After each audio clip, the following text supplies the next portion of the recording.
J'ai rendez-vous aujourd'hui avec Thierry Altman, qui est praticien certifié de la méthode Feldenkrais.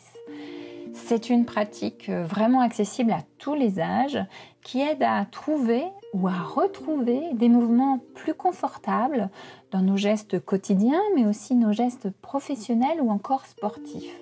C'est une exploration très concrète et consciente de notre corps.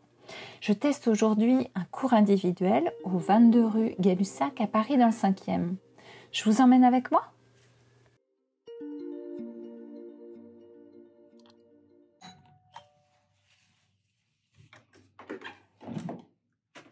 Bonjour Christine. Bonjour Thierry Altman. Alors, je viens pour ma leçon individuelle de Feldenkrais. Je t'en prie. Merci.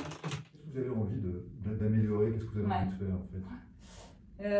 Alors, moi, j'ai pas de mots, en tout cas ponctuels, qui m'amènent ici, mais c'est plus lié à une posture quotidienne et longue, qui est effectivement celle d'être face à un ordinateur une grande partie de la journée. Et du coup, je peux avoir des douleurs récurrentes dans les cervicales, en fait, parce que voilà, j'ai le cou qui va beaucoup travailler, une tendance à rentrer, je pense, les épaules à un moment donné, à se tasser sur sa chaise, et même parfois des tendinites sur le bras droit. Enfin, tendinite, c'est moi qui mets le mot, hein, mais... Oui, c'est ça, en général. Ok, et qu'est-ce que vous pratiquez sinon comme activité? Alors, moi, je fais un peu de yoga et la marche nordique. Comment vous êtes dans votre pratique? Est-ce que vous sentez les mêmes douleurs? Est-ce que vous sentez des douleurs ailleurs aussi? Parce que ça peut être... Alors, moi j'ai eu quelque chose de, du coup, qui est un petit peu lié. J'ai eu une double déchirure des muscles intercostaux. Et par exemple, sur la pratique du yoga, c'est vraiment quelque chose qui me gêne, en fait, parce que je sens que les muscles ont durci, ou je sais pas, c'est la sensation que j'ai. Et donc, c'est vrai que alors sur tous les jours, ça va, mais dans la pratique, je peux ressentir, là en tout cas, un point qui est plus contraint, effectivement, dans les étirements. Ouais, ok. Ce que je vais regarder, c'est comment tu réagis lorsque je fais faire ce mouvement au niveau du bassin, ce que tu fais au niveau justement de ta cage thoracique, ce que tu vas faire avec tes épaules.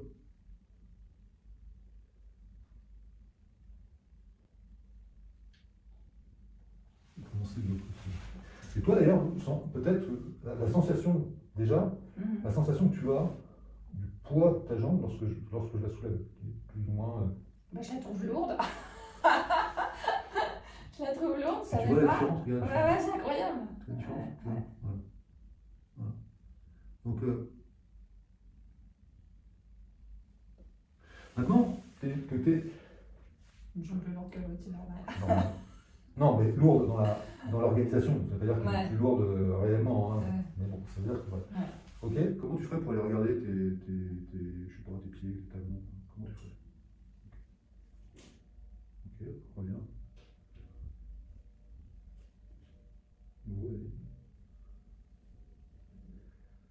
C'est intéressant parce que tu vois, quand je mets les mains, je ne sais pas si tu sens la différence ou pas déjà entre le premier et le deuxième mouvement. C'est que le premier mouvement, tu as engagé ton dos droit. Le deuxième mouvement, le fait de mettre ma main ici fait que tu as déjà utilisé différemment ta colonne vertébrale, c'est-à-dire que tu as arrondi. Voilà.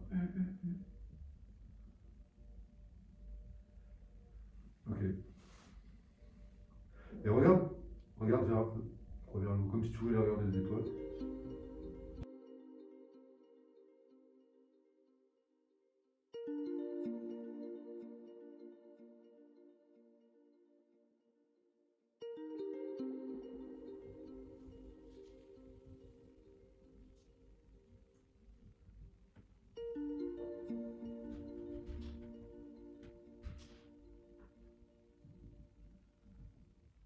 Il y a un petit fil que j'ai accroché ici, j'ai un petit fil que j'ai accroché en face au niveau de ton sternum.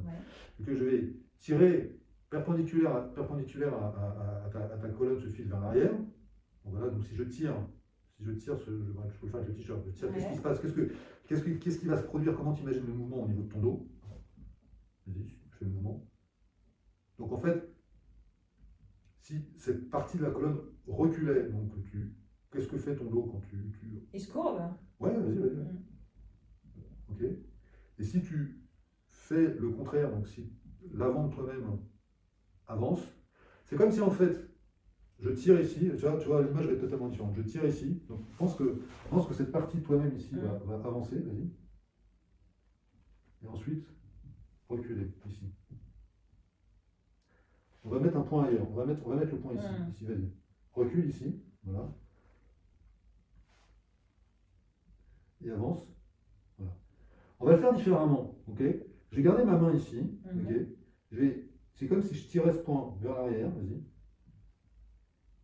Et après, je vais pousser ce point vers l'avant. Ok. Ouais. Ok. C'est un peu embêtant. Non, je t'en prie. Bon, tu mets ta main, c'est bon. Tu mets ta main, main sur le point. Voilà, ok, voilà. Ok. Donc je pousse ici. Voilà. Doucement. Et après, je pousse là. Voilà. Encore.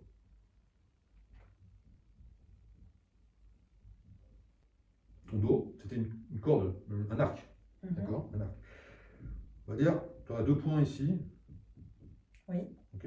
Et ce point-là serait ce point à partir duquel tu pourrais tirer en fait sur la corde de l'arc, dans un sens, puis dans l'autre en fait. Donc imagine ce mouvement comme si en fait cette colonne, qui serait cet arc, pourrait être tirée vers l'arrière de toi-même, puis aller vers l'avant de toi-même. D'accord. Okay. Et quand tu fais ce mouvement, petit à petit, tu vois ce qui se passe le long de ta colonne, ce qui se passe au niveau de ta tête, ce qui se passe au niveau de ton bassin. Comment tu engages ton bassin, comment pas engager, mais au départ, est-ce que ça fait écho? Est-ce que quand tu penses à ton bassin ou quand tu penses à ta tête, ça facilite le mouvement dans un sens et dans l'autre? Il y a une sorte il y a du lâcher prise en fait. On se rend compte qu'il faut vraiment que le corps choisisse son mouvement. Et en fait, ça libère. Parce qu'au début, ma tête ne bougeait pas forcément et mon bassin non plus. Voilà. Et en fait, le fait d'initier à partir d'un point comme tu le fais dans mon dos permet aussi de mieux amener l'intention du mouvement. Et le reste se déploie en fait, un peu naturellement. C'est-à-dire que le mouvement est différent à partir du moment où tu fais participer, comme tu disais, d'autres parties de ta colonne en fait, parce que quand effectivement tu vas sentir que ton bassin peut bouger, que ta tête peut bouger, en fait la courbe va se déployer différemment, toute la colonne va travailler dans un sens et dans l'autre, mais là on parle de la colonne, d'accord? Là tu parles d'un. Mais ce qui se passe, c'est que il y a aussi ce qui se passe devant, ce qui se passe à l'avant de toi-même. Est-ce que tu fais, comment tu procèdes à ces deux mouvements avec le mouvement de ta respiration, par exemple? Quand si tu penses à ton sternum, qu'est-ce que fait en fait, ou pas, ton sternum? Pour l'instant, est-ce qu'il y a quelque chose si tu pensais à ton sternum, est-ce que ça te permettrait ou pas de modifier l'anatomie? Oui, le fait mais ça fait beaucoup de choses. Trop.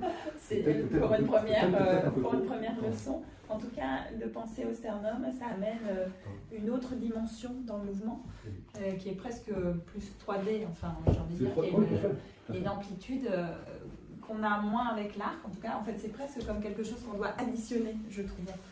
Moi, dans mon ressenti, ça se passe comme ça. Oui. Okay, donc on a fait le mouvement dans les diagonales en fait à l'avant et à l'arrière du bassin, donc une diagonale qui était vers l'arrière et vers le bas, donc c'est une diagonale à 45 degrés, donc vers le bas, une diagonale qui est dirigée à peu près vers les genoux en fait, à l'avant. On peut faire le même mouvement avec la diagonale qui part vers le haut, ici. Ça revient à faire le même mouvement en fait, hein. C'est un mouvement simplement, c'est initier le mouvement dans l'imaginaire de manière différente. Et amener en fait cette diagonale en fait, non pas vers le bas, mais aussi, je peux l'amener aussi, voilà, donc ça revient à faire ce mouvement là en fait. Donc c'est la même chose, sauf que on initie le mouvement de manière différente, voilà. Donc on a travaillé en fait avec les mains, avec ces mains ici, une main ici et une main ici en fait, pour ressentir ce qui se passait au niveau du bassin et au niveau de la colonne, voilà, de manière congruente.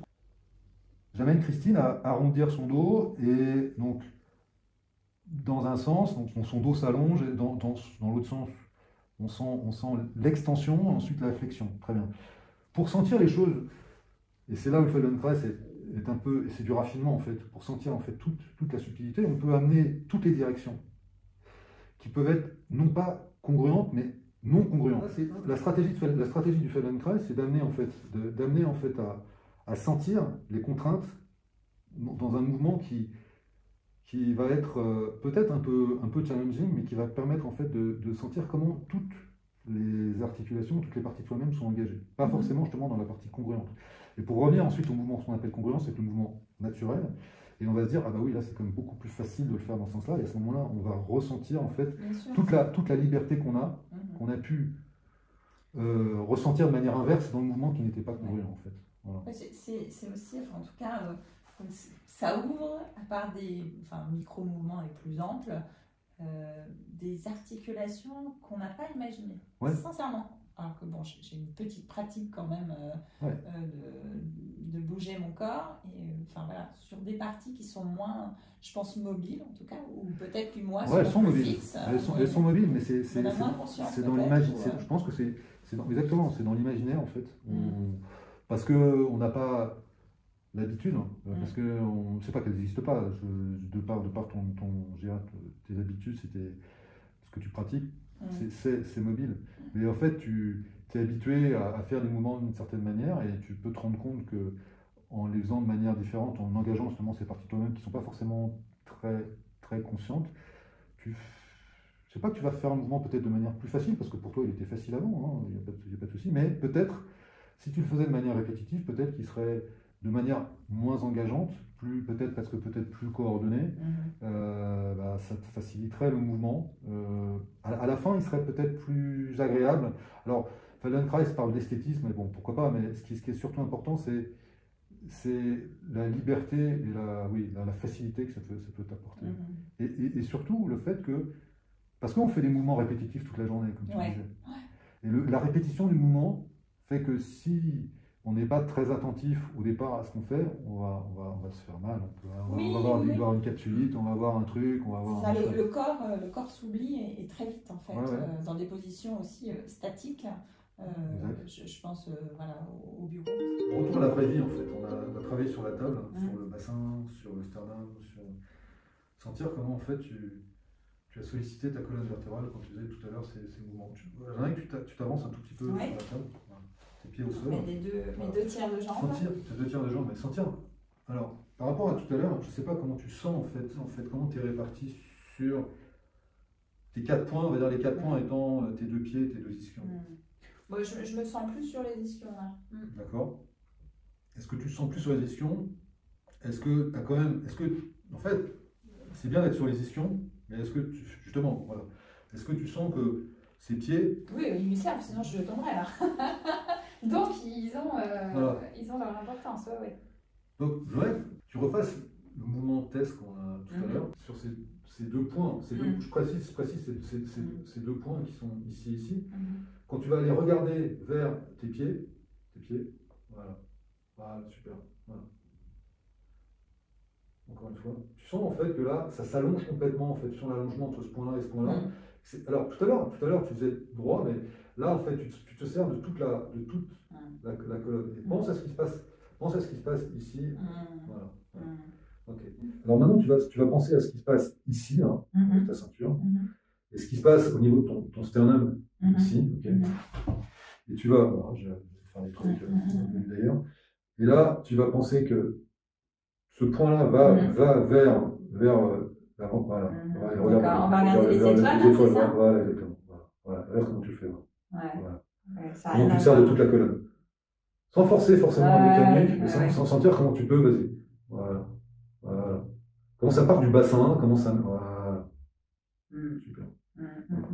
Oui, ça n'a rien à voir en fait. Il y a tout le corps qui est sollicité en fait, parce que même les appuis aux pieds, je les sens. Et voilà, exactement. Et tu donnes. Ici, le bassin, le mouvement du bassin. Du coup, ça évite des tensions trop grandes. Donc ça, c'est par exemple devant l'ordinateur. Typiquement, on est sur des gestes qu'on peut faire. Typiquement, exactement. Tu sens en fait ce qui se passe au niveau. En fait, quand tu es là, tu vas sentir ce qui se passe au niveau de tes ischions quand tu es assis derrière, en dessous, je veux dire, comment ça roule, voilà, exactement. Sans forcément chercher à rentrer énormément le ventre, mais c'est l'indépendance en fait de ce qui se passe au niveau de ces hanches qui va te permettre après de te libérer en fait ici. En fait, voilà. Et quand tu es, bon, c'est cette partie ici, cette septième, en fait, en fait, ce qui se passe, c'est que quand tu as ressenti ces mouvements qui sont pour l'instant dans la partie cérébrale, tu peux commencer à sentir que bon, ce qu'on n'a pas fait aujourd'hui, mais ce qu'on a fait, ce que j'ai proposé dans l'audio, c'est que les hanches, le bassin, ça tourne. Tu peux tourner dans ce sens-là, mais tu peux aussi tourner dans ce sens-là. Ce qui va te permettre, quand tu es à ta table, quand tu es devant une table, cette proposition d'avancer tes bras à partir de. Pas simplement quand tu tournes la tête à partir de ta tête, mais que ça part vraiment à partir du bassin. Donc c'est vrai que les bras, bon, il y a toute une organisation au niveau de la ceinture scapulaire, mais sentir que, donc au niveau des épaules, mais sentir que ces épaules, ces bras sont aussi en mouvement à partir, comme tu l'as senti tout à l'heure, à partir de tes omoplates. Donc sentir que en fait ces mouvements ils sont voilà, quand tu vas allonger ton bras, et pas tendre le bras. Je fais pas ça en fait. Et même quand tu fais ça d'ailleurs, quand tu fais ça, tu vas te sentir que tu peux aller chercher à partir de ton bassin, ton ischion. Exactement. En fait, et du coup on peut aller plus loin avec son bras. C'est le bras long, d'avoir le bras long, en fait c'est une mauvaise expression, il vaut mieux avoir un bon développé. Non, avoir le bras long c'est vachement bien, mais on peut l'avoir encore plus long. C'est ça le truc en fait. Voilà. Prochaine leçon. Quand tu te lèves, en fait, c'est par rapport à ce que tu as fait tout à l'heure quand tu étais assis, quand tu étais couché, pardon, quand tu as dû t'asseoir, la stratégie est la même. En fait, on a un bassin qui est super lourd, il ne faut pas penser à lever la tête. Il faut penser à lever son bassin. Les fesses. D'accord. Dès que les fesses sont levées, après on se soulève. Alors, je vais essayer. Et toi, c'est la fin de la leçon. Donc on est toujours sur ces 2 tiers, il faut penser tout à fait. Donc, et tu penses à... voilà. C'est vachement dur. Peut-être qu'il faut que je le sois. Bien sûr, vas-y. Voilà. Là, tu pousses encore. Je pousse encore. Non, mais je sens que c'est un mouvement à apprendre, à venir apprendre dans la leçon individuelle. N'aie pas peur d'aller vers l'avant. Voilà. D'accord. C'est ça. Et quand on s'assoit, en fait, le mouvement réversible dont tu m'as parlé au début, en fait, c'est ça. Exactement. Parce qu'on se fait souvent dans un c'est généralement quand on s'assoit. Il est un petit peu différent. D'accord. Oui, c'est vraiment plus facile en fait. Même si on n'a pas de difficulté particulière, c'est une manière de se ménager en fait, et puis de prendre des bonnes habitudes. Comme on apprend à lever, quand on déménage, à bien être à genoux pour lever des charges lourdes. Exactement. C'est vraiment. En fait, c'est des gestes simples, mais c'est assez rigolo. D'ailleurs, je ne devrais pas me tenir sur mes genoux. Tu peux, selon tu te rends compte que c'est plus facile, comme tout à l'heure, tu l'as fait, c'est plus facile que de se lever face à la route, de se lever comme ça, c'est bon. Dès que tu mets de la spirale, pourquoi? Parce que tu vas venir tourner autour d'un axe. Peut-être pour récapituler, on te retrouve donc ici, dans le 5e, 22 rue Gay-Lussac. Donc pour des leçons individuelles, comme on a eu un petit extrait là aujourd'hui, on peut travailler vraiment beaucoup de choses en fait. En fait, on vient avec sa problématique et puis toi tu t'adaptes complètement sur mesure pour apporter. Je peux le faire aussi alors. Pour des personnes qui en ont réellement besoin, et bien sûr, je peux donner des leçons individuelles à domicile. Dans ce cas-là, je ne me déplace pas avec ma table parce que ça pèse quand même 18 kg, donc je suis quand même, voilà. Mais comme on peut travailler en fait au sol, sur une chaise, exactement, parce que là, c'est très adaptable, peut-être avec un rouleau. Voilà. Tout à fait. Donc ça, c'est des leçons individuelles. Après, les personnes qui aimeraient travailler, après il faut trouver un espace, mais qui aimeraient travailler en groupe à 3 personnes, je peux aussi organiser pour travailler de cette manière. Pour venir du coup à domicile dans un espace, ça peut être un grand salon, il n'y a pas besoin énormément d'espace de toute façon, on l'a vu là, que c'est l'espace qu'on occupe par exemple au sol. Exactement. C'est un peu plus d'espace que pour un travail comme le yoga, parce que parfois on fait le même travail, on va rouler sur un côté, on va avoir besoin d'avoir un tout petit peu plus d'espace, mais on peut le faire dans un salon. D'accord. Donc en individuel, en semi-collectif, voilà. On va dire, à domicile, c'est possible. Ou alors en forme de collectif. Et alors, voilà. Et en collectif, tu donnes des cours collectifs Les cours collectifs sont... cette année, c'était bon, ces choses changent. N'oublions pas, dans les cours collectifs, on est dans des soucis d'espace à Paris. En tout cas, pour les cours collectifs, c'était Retournefort, qui est aussi dans le 5e arrondissement. Et l'autre endroit où je donne des ateliers mensuels est le boulevard du Montparnasse. D'accord, donc dans le 14e. En fait, l'idée, c'est de contacter Thierry Altman sur sa vitrine de hello-tempo.com, toutes les infos, et on n'hésite pas à t'appeler, mail, téléphone, et tout ce qu'il faut. Il y a tout ce qu'il faut. Voilà. Merci beaucoup Thierry. Merci Christine. Merci à toi.